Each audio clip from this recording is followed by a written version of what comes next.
সবসময় একই রকমভাবে নুডলস রান্না খেতে আমার একটুও ভালো লাগে না, তাই ভাবলাম নতুন কিছু ট্রাই করি। ইউটিউবে অনেক রেসিপি দেখলাম, কিন্তু তার ভিতরে নিজের কিছু ক্রিয়েটিভিটি অ্যাড করে বানিয়ে ফেললাম জাপানিজ ক্লিয়ার স্যুপ রামেন।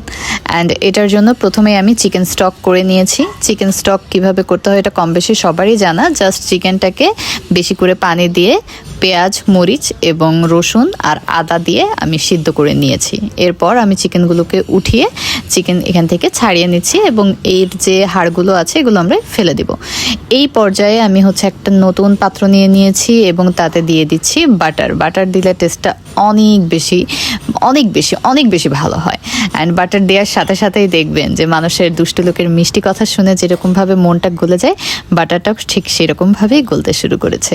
এরপর তার ভিতরে দিয়ে দিলাম আমি কিছুটা পরিমাণে গার্লিকগুলো আমি খুব ছোট ছোট করে কেটে নিয়েছি এবং যখনই ভীষণ সুন্দর একটা স্মেল ছড়িয়ে পড়বে তখনই বুঝতে হবে গার্লিকটা সটে হয়ে গিয়েছে। এবং এই পর্যায়ে আমি দিয়ে দিচ্ছি কিছুটা গাজর। আপনি চাইলে আরও অনেক রকমের ভেজিটেবল এখানে অ্যাড করতে পারেন, কিন্তু আনফর্চুনেটলি এই দিনে আমার বাসায় কোনো প্রকার ভেজিটেবল ছিল না গাজর এবং ক্যাপসিকাম ছাড়া।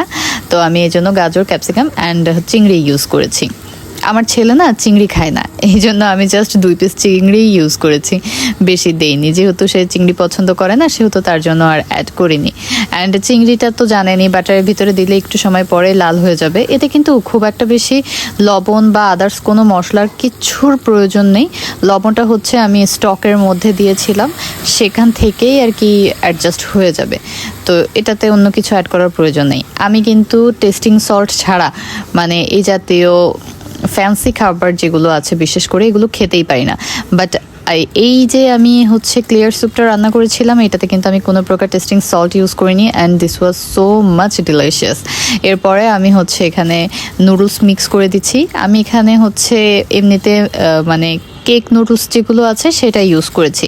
চাইলে কিন্তু যে কোনো লম্বা টাইপের নুডলস বা রামেন অথবা যেই স্প্যাগেটি আছে সেগুলো অ্যাড করা যেতে পারে। স্প্যাগেটি অ্যাড করলে আমার মনে হয় জিনিসটা খেতে আরও বেশি ভালো লাগবে।